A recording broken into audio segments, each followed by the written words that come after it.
In my previous video, I took a look at how, despite some major players still holding strong, the angry review genre is a dying art. Or should I say specifically the angry movie review. With the rise in video essay style content rather than the clip, joke, repeat formula, the angry review is now produced by the few rather than the many. Not everyone is trying to be a nostalgia critic wannabe anymore. Or should I say, not everyone is trying to be a angry video game nerd wannabe anymore? Because James Rolfe really is the catalyst behind the angry review boom.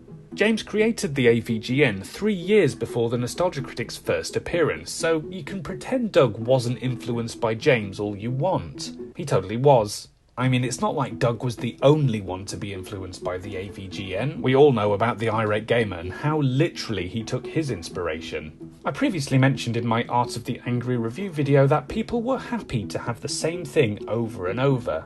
The same format but with a slight twist, a unique angle. But the Irate Gamer, aka Chris Bores, took that a little too far. He watched a few episodes of The Nerd and thought, I can do that. Exactly the same? He didn't change anything. He didn't create a new character or tackle games in a different way. He basically copied the format, gave himself a similar name, reviewed the same games, used visual effects, and even the same style of swearing. What a shitload of fuck! What a shitload of fuck! Coincidence? I think not. But at the time, the YouTube algorithm overlords took the Irate Gamer to video glory. And at one point, Chris was one of the most highly subscribed to channels on YouTube. But the viewers knew, and as they tend to do, they spoke up.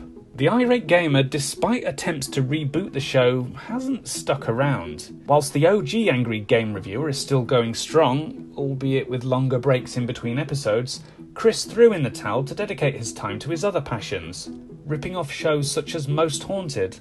Oh, come on, Chris! If only he'd switched things up a little bit, his show might still be round today.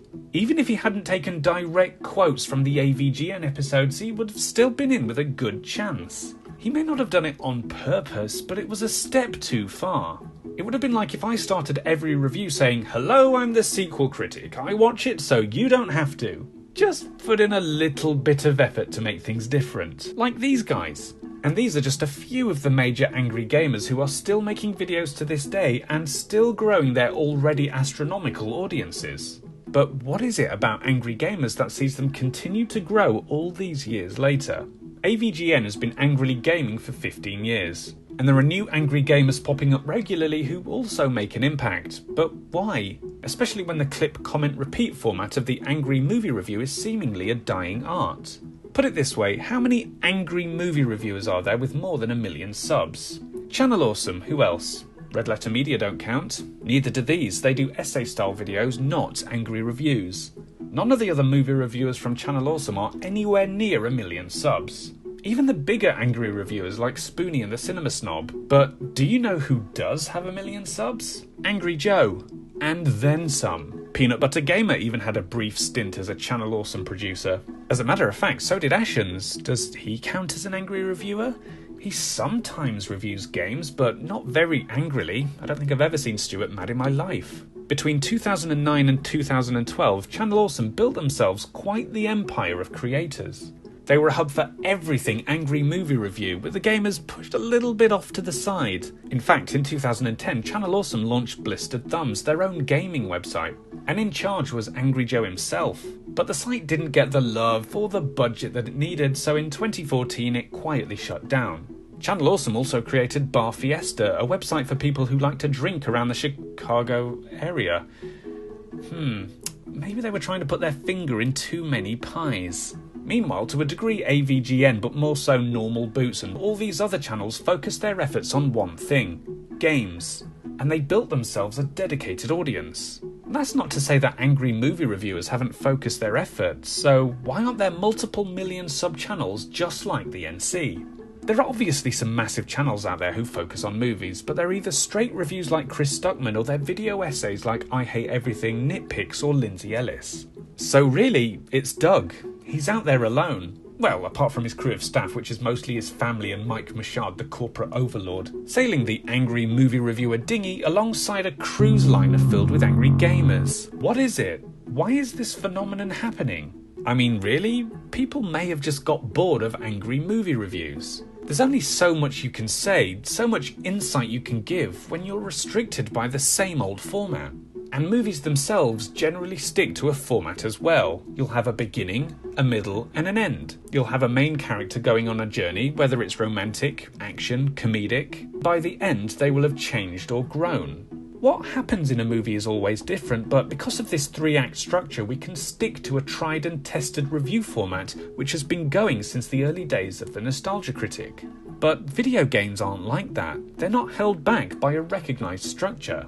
There are so many different types of games. Action games, sports games, puzzle games, management games, driving games, porn games, rhythm games, mind games. The list goes on. And within those different types of games, there are no set rules for how consumers have come to expect them. Yes, there will be some similarities. They'll have a menu, maybe a tutorial, maybe some story, push A to jump. But unless they're a shameless rip-off, they'll be different. They can start and end in a multitude of ways. Because of this, you can't really create a template to base your reviews on. Sure, you can have categories to consider, graphics, gameplay, story, controls, but you can't do a blow-by-blow account reacting to a level on Super Mario Bros. And I think it's the format which is preventing angry movie reviewers from reaching the heights of angry gamers. Think about it. What hasn't been said about The Room in an angry review style? It's been covered so many times by so many angry reviewers. What else can you say while simply reacting to a scene right there in front of you? Yes, you can throw in a sketch, have a celebrity co-review the movie with you, but at some point you're going to still have to go back to the same clips and comments. Video essays allow for more creative freedom. In an essay, you can literally talk about whatever the hell you want. You're the one creating your own rules after all. Want to discuss the mise-en-scene of Back to the Future? Go for it. Want to consider the themes within Star Trek? Absolutely. But with angry reviewing, you can't do that. It isn't for creative thinking or ideas or pushing the envelope. And that's why I think angry movie reviews are a dying art. At first, when they were fresh and new and original, viewers couldn't get enough of them. But now, 12 years later, we've seen 100 different reviews of Baby Geniuses 2. What's more to be said? And there are no new nostalgic movies out there for angry reviewers to tackle. And modern releases just don't have the same draw as those 80s and 90s classics we grew up watching. And that's where games, specifically bad games, allow reviewers to have more of a creative freedom. If a game has bad graphics or glitches or awkward controls, you can tell the world all about them any way you want. And that's what these angry reviewers do. They have fun with what they're doing in their own ways. They're not held back, forever bound to a formula which is so intrinsically woven into the angry movie review, there really is no escape. If you want to tell a joke, you have to give context, and to give your context, you have to give backstory. The angry movie review is destined to be stuck performing the same old routine to their dedicated audiences. So, with old games and new games, angry reviewers will continue to be able to say new things. With video essayists, there's an infinite amount of things to talk about in an infinite amount of ways. With angry movie reviewers, it's same shit, different day. There's only so many times you can try and create yourself into a meme. And this brings me on to my next point. Why do people seem to hate the Nostalgia Critic and yet still love the angry video game nerd? Is it because James doesn't rely on shrieking as his go-to joke? Is it because he seems to know what he's talking about when it comes to movies? Or is it because James seems to keep himself well clear of e-drama? Seriously, name a controversy the AVGN has been involved in other than saying he's not going to review a movie. And manufactured feuds and Mike Matei's penis don't count. Doug did everything he could to steer clear from the Change the Channel document, not whispering so much as a breath of anything, except perhaps the odd heavily veiled jab in a Nostalgia Critic episode. Unlike Brad, the cinema snob of course, who threw serious shade at his previous Channel Awesome friends, while at the same time downplaying some very serious allegations. Maybe he and Channel Awesome are suited. But there's only so little you can say before you make yourself appear complicit. If you check social media, there's constant aggro thrown the Nostalgia Critic's way, with even Lindsay Ellis doing everything she can to pretend that that part of her life doesn't exist. But if so many people hate the Nostalgia Critic, then why and how does he continue to grow? How does he still get over 1 million views? If everyone hates the Nostalgia Critic, then who's watching? I suppose it varies. People watch through habit, they watch ironically, or they watch to hate, but they still watch. Then there's the hundreds of thousands of fans who probably don't even know what Change the Channel is. The internet is a vast place, and unless you make yourself an active part of the community, you can go wistfully on with your life not knowing that behind the scenes things may not be all as they seem. Or maybe, perhaps, what if, people don't really care all that much?